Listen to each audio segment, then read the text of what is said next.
Hello students, today we will start the next topic is data link layer protocols. Data link layer protocols combines framing, flow controls and error controls to achieve the delivery of data from one node to another node. By using any common programming language, protocols are implemented. These protocols are divided into the main two types. First one is the for noiseless channel and second one is the for noisy channels. Here these are the two types for noiseless channel and for noisy channels.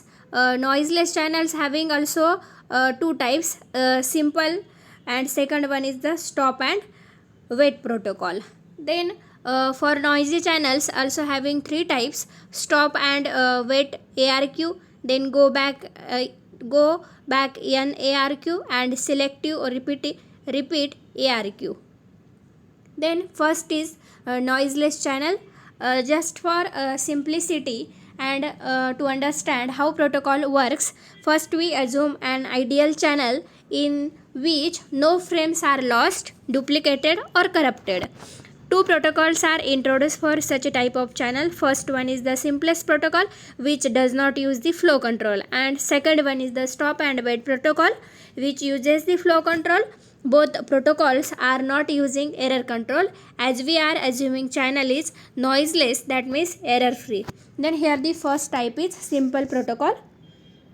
As the name implies, simplest protocol has no flow control and error control. It is unidirectional protocol in which data frames traveling in only one directions. That's why it is called as the unidirectional protocol.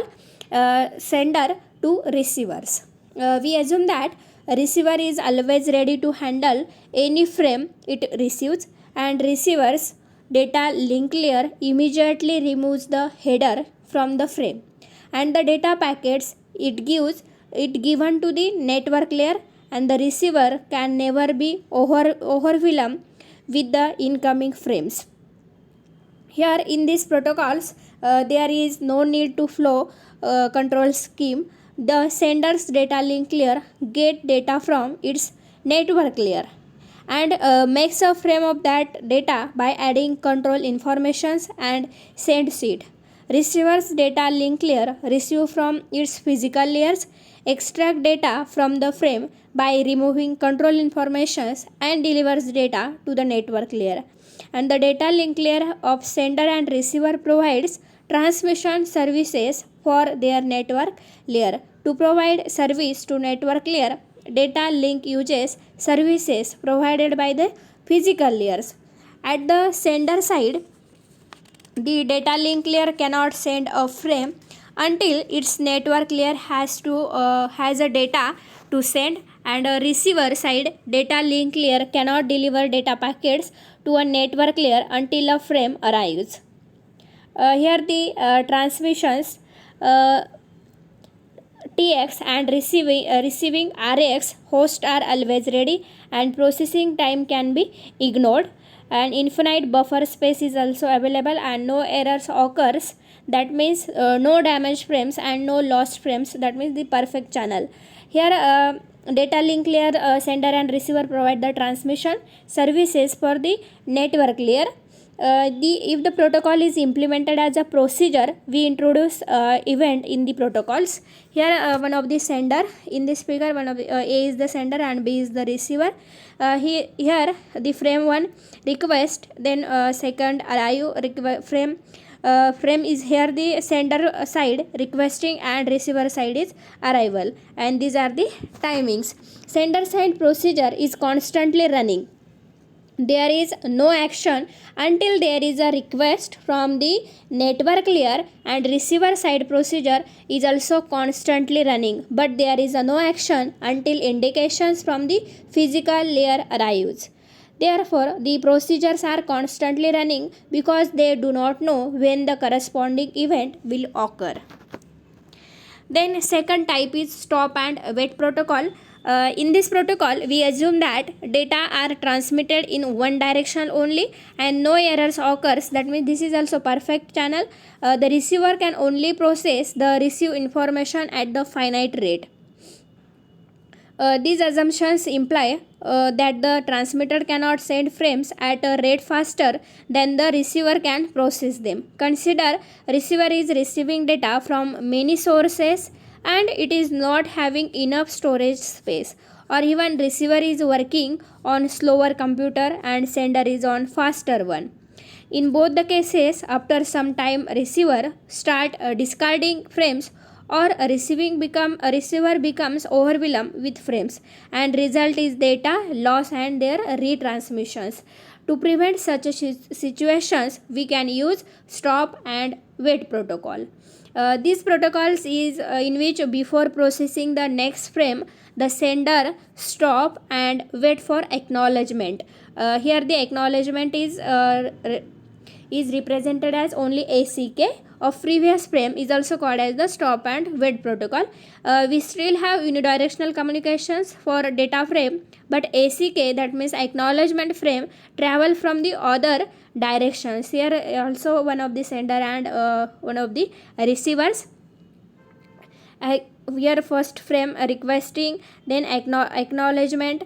Here this sender send the one frame and wait for the feedback from the receivers, and when the ACK, that means acknowledgement, arrives, the sender side send the next frame. This is called as the stop and wait protocol. Then second type of the protocol is the noisy channel.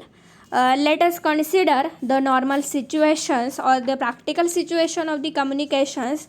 Channel makes error. In this case, frames may be either damaged or lost completely. Stop and wait protocol use idea of how to data flow control, and now we need to add the error controls to our protocols. And there are also types of the protocol for the noisy channels. First one is the stop and wait ARQ, second one is the go back N ARQ, and selective repeat ARQ. Here the stop and wait protocols gives us the idea of how to add the flow control, and now we need to add some error control to our protocols. Then first one is the stop and wait ARQ. This stop and wait ARQ add a simple error control mechanism to stop and wait protocol. Let us see how this protocol detect and correct the errors. For detecting and correcting corrupted frames, redundancy bit are added to data frame when the frame arrives at the receiver side, and it is checked, and if it is corrupted, it is discarded. If a frame is lost and it becomes more difficult to handle, then when a receiver receives any frame, it may be original, duplicate, or frame out of order, and receiver need mechanism to identify this. The mechanism is the number of frames when a receiver receives the data frame that is out of order, and this means that the frames were either lost or duplicated. If the frame is corrupted or lost, it needs to be resent by the sender, and the sender keeps a copy of the sent frame in the buffer, and at the same time it starts the timer.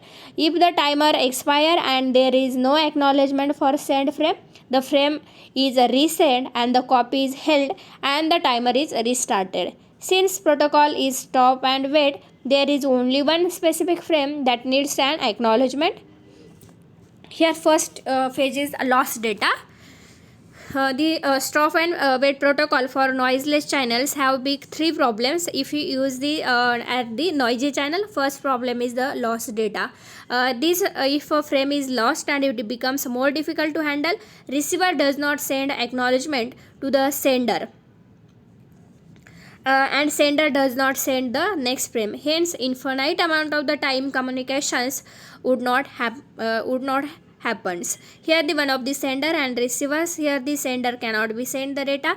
The sender waits for the acknowledgement and receiver wait for the data for the finite amount of the time. Then second problem facing is the acknowledgement lost. Here if the data frames is received by the receiver. First step, here the data is received by the receiver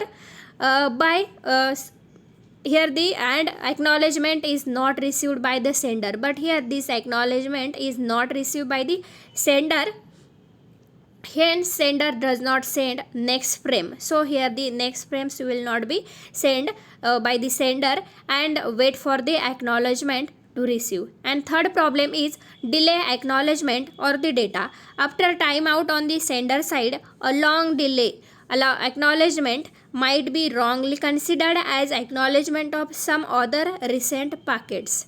Then above three problems are resolved by the stop and wait ARQ, that means automatic repeat request. ARQ stands for automatic repeat request, that does both errors and controls flow controls.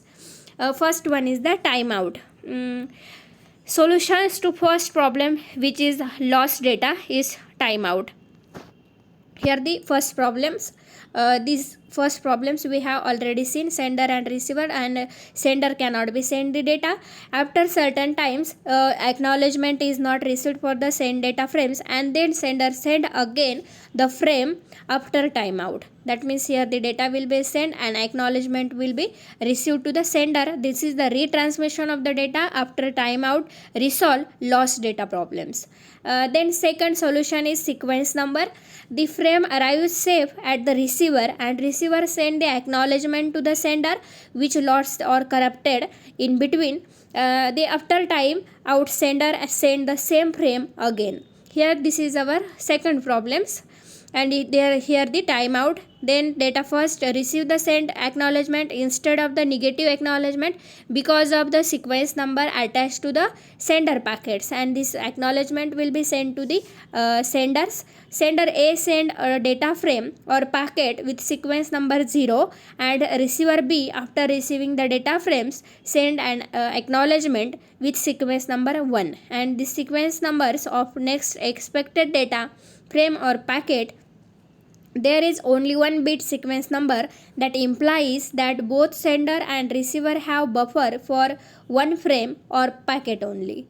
And the here the stop and wait protocols. Here the one of the F sender, and second one is the B is the receivers. There the here the frame 0, then acknowledge here the acknowledge first and frame 1, then acknowledgement 0. This was the first problems, and here the timeout frame lost a retransmit the frame, and then frame here the 0, then frame 1, then here the first of the acknowledgement and these problems. Then acknowledgement 0 lost, and A will be transmit the frame 1 and B discard the duplicate frames.